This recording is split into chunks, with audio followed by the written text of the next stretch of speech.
Hi, and welcome to this video. Today I'm going to be teaching you about thermometers, the different types of thermometers there are, the purpose for them, how to use them properly and calibrate them properly, and the sanitation of them. So first, there are two different types of thermometers that you'll use in your kitchen. The importance of thermometers is to be able to make sure that your food is cooked properly, that it's not undercooked or overcooked. This is a stem thermometer, or sometimes it's referred to as a dial thermometer because it has this dial on the front. This is a digital thermometer, and it has a little digital display that will show you the temperature. Now, this one is easy to calibrate because you just hit clear and you should be able to calibrate it. Whereas a stem thermometer is a little bit more tricky.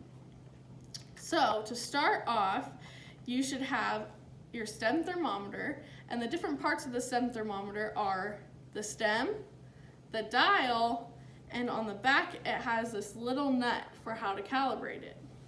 You should also have a cover that looks somewhat like this that came with your thermometer that has a little piece where you can fit it in to calibrate it. So to calibrate it, you're going to get a cup of ice cold water, make sure there's ice and water in it, and let it sit for about 3 minutes. Then I'll be showing you in just a second how to do it, but first I'm going to show you out of the water. So you will take the thermometer, put it in the ice water, and wait a few seconds for it to calibrate. When it stops moving, it should be at 32 degrees, and there's a little blue line where it should be. You want to make sure that your thermometer is calibrated correctly so you know that the temperatures of your food are correct. So then, once you put it in your water, you would click it in the nut on the back. And if it is not on the blue, then you twist the front and it moves the little thermometer down until it's 32 degrees. So now we're going to do it. So you put it in, stir it for a second, and it will start dropping down. I don't know if you can see it moving.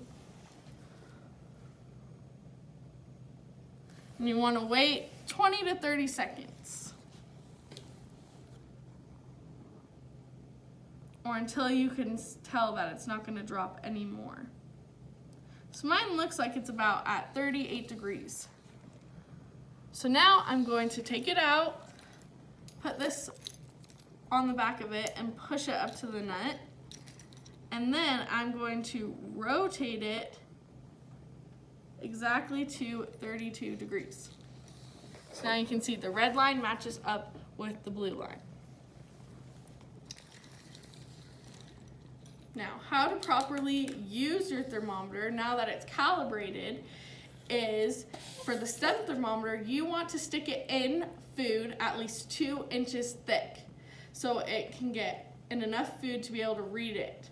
So you cannot use your stem thermometer on thin foods such as hamburgers because you need it to stick deep in.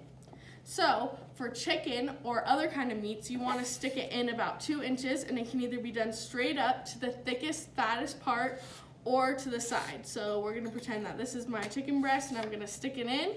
You need to wait about 20 seconds for it to accurately read what temperature it is. Now, I just wanted to tell you about some minimum internal temperatures. That's what it has to reach in order to be able to serve it. So for eggs, it is 160, and ground meats. For poultry, it is 165. For steaks, chops, or roasts, it has to reach a minimum of 145. Now, once you've used your thermometer, you have to be able to sanitize it, or if it's set down on a countertop or anywhere else, or if you're walking around holding it with your bare hand, you have to be able to sanitize it. So what I would do is use a sanitizing rag and clean off the stem of it, especially for this kind, because you can't stick this into the water.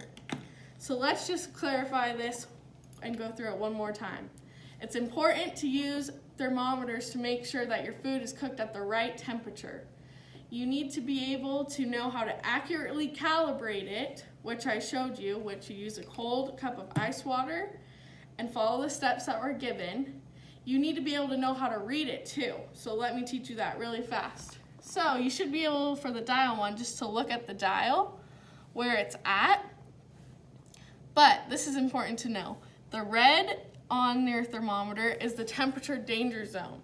So they make it red to help you know that that's not okay. So if you stick it in something, you automatically know if it's in red, it's not cooked and ready to go. So make sure that it's in white always.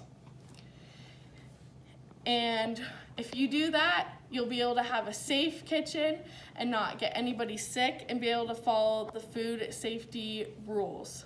So thank you for watching this video. I hope you enjoyed it and learned something new.